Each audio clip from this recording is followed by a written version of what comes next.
За баасан жаргал гишүүний асуултанд хариулъя. Маш чухал асуулт хөндлөө. Ер нь өмнө нь бол энэ зөвхөн байгаль орчинд нөлөөлөх байдлын үнэлгээ гэж дандаа хийгддэг байсан. Өөрөөр хэлбэл амьтанда, ургамалда ямар нөлөөтэй ингээд тахаас тухайн бүсэд төсөл хэрэгжүүлвэл нөлөөллийн бүсд орж байгаа иргэдэд энэ төсөл хэрхэн нөлөөтэй юм бэ гэдгийг ер нь төдийлөн бас хөндөгдгүй байсан.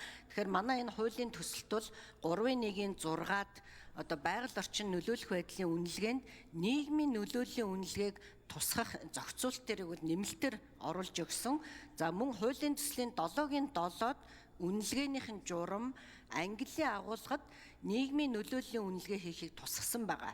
Ингэснээрээ бид бас энэ олон улсын байгууллагын шаардлага стандарттай нийцэх нөхцөлийг бол одоо бүрдүүлж байгаа. За одоо жишээлбэл саяхан бид нар Эгийн голын усан цахилгаан станцын төслийнхэнтэй танилцахаар тухайн баг дээр очисон. За энэ багийн иргэдийн одоо нийгмийн нөлөөллийн одоо маш том асуудлууд байгаа. Энийг бол ерөнхий сайд газар дээр нь өөрөө очиод за ер нь энд бол нийгмийн энэ нөлөөлөл бол маш чухал юм байна. Энэ багийн иргэдийн одоо тэр жишг баг болгоё.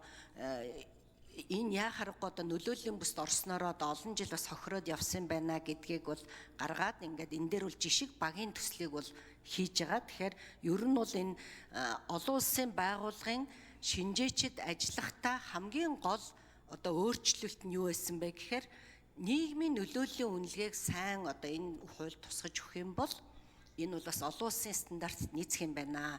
Янз бүрийн одоо гадны хөрөнгө оруулалт орж ирэхэд ч гэсэн одоо яг энэ асуудал бол их чухал юм а гэж үзсэн учраас энийг бол хийсэн байгаа.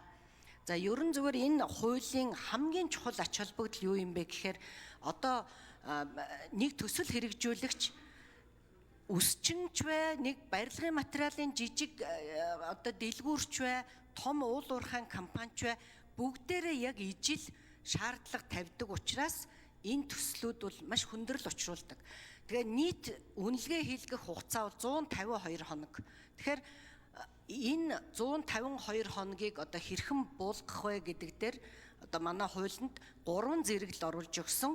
За 3 дугаар зэрэглэл бол зайлшгүй одоо энд ийм зөвшөөрөл шаардаад байхгүй. Одоо энэ барилгын материал, үсчинч гэдэг юм уу, жижиг лабораториудыг бол 3 дугаар зэрэглэл.